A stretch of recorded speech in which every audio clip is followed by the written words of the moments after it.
आप कह रहे हैं कि हम जो वादा करते हैं पूरा करेंगे, हमने पहले करके दिखाया, हम करप्शन रोकेंगे, वहां से पैसा लाएंगे, पैसा जहां से लाएंगे वो आप कह रहे हैं हो जाएगा। लेकिन इस रेवड़ी कॉन्सेप्ट का क्या हुआ फिर? और ये मोदी जी का ही दिया हुआ शब्द है कि ये रेवड़ी कल्चर है, इससे देश तो बैंकरप्सी के मुहाने पर जाकर के खड़ा हो जाएगा। आज महिलाओं को 2,500 रुपया, 500 रुपये सब्सिडी सिलेंडर पर, गर्भवती महिलाओं को 21,000, बिजली पानी बस फ्री, सब ये जारी रहेगा। 5 रुपये में थाली, पीजी तक की पढ़ाई मुफ्त, ऑटो टैक्सी ड्राइवरों को 10 लाख बीमा।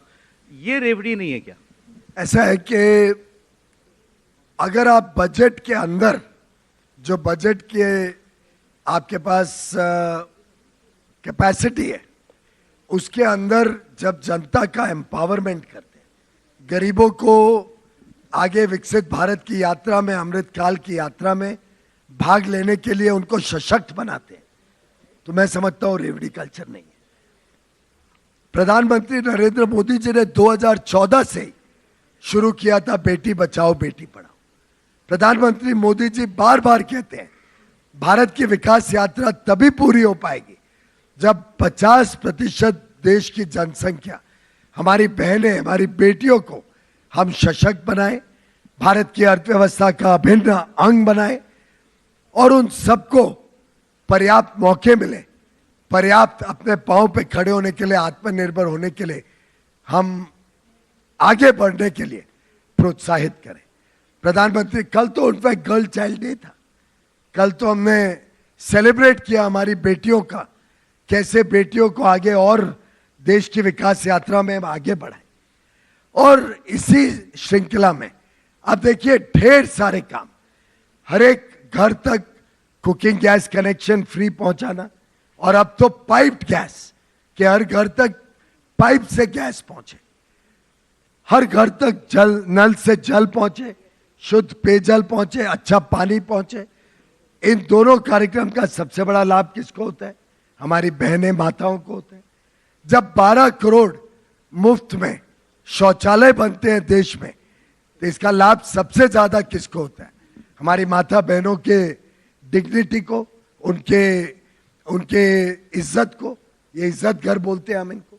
जब 80 करोड़ लोगों तक मुफ्त में अनाज दिया जाता है, 75 लाख तो दिल्ली वासी है, उससे हमारी माता बहनों को चिंता नहीं करनी पड़ती कि रात को घर में भोजन पकेगा कि नहीं। एक प्रकार से मोदी जी ने हर वो संभव कदम लिया जिससे हमारी बहनों को, हमारी बेटियों को हम सक्षम बना सके, सशक्त कर सके।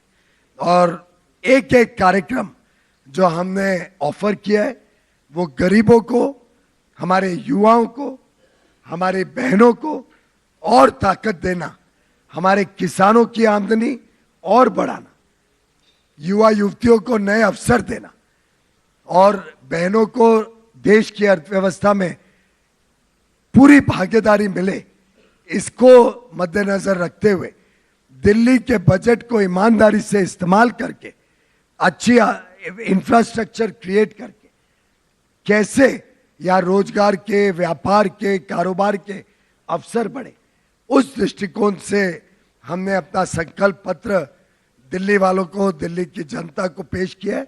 और जो मैं जमीनी स्तर पर देखता हूं, जहां जहां पे मुझे मौका मिला है अभी तक दिल्ली में जाने का, लोगों से मिलने का, व्यापारियों से, अलग अलग वर्ग के लोगों से, दिल्ली के झुग्गी झोपड़ियों में रहने वाले लोगों से, सबको आज भारतीय जनता पार्टी पर विश्वास है, पूरा विश्वास है कि भारतीय जनता पार्टी शिल्पकार बनेगी नई दिल्ली के विकास का, दिल्ली के एक नए उज्जवल भविष्य का और दिल्ली वासियों का एक अच्छे जीवन का। केजरीवाल जी ने इस बार उन्होंने कहा कि देश में पहली बार कोई पार्टी मिडिल क्लास के लिए एक मैनिफेस्टो जारी करी। उन्होंने, आपका भी कोई सवाल है कि आप सिर्फ केजरीवाल जी के सवाल के और मेरे बीच में एक मध्यस्थता कर रहे हैं?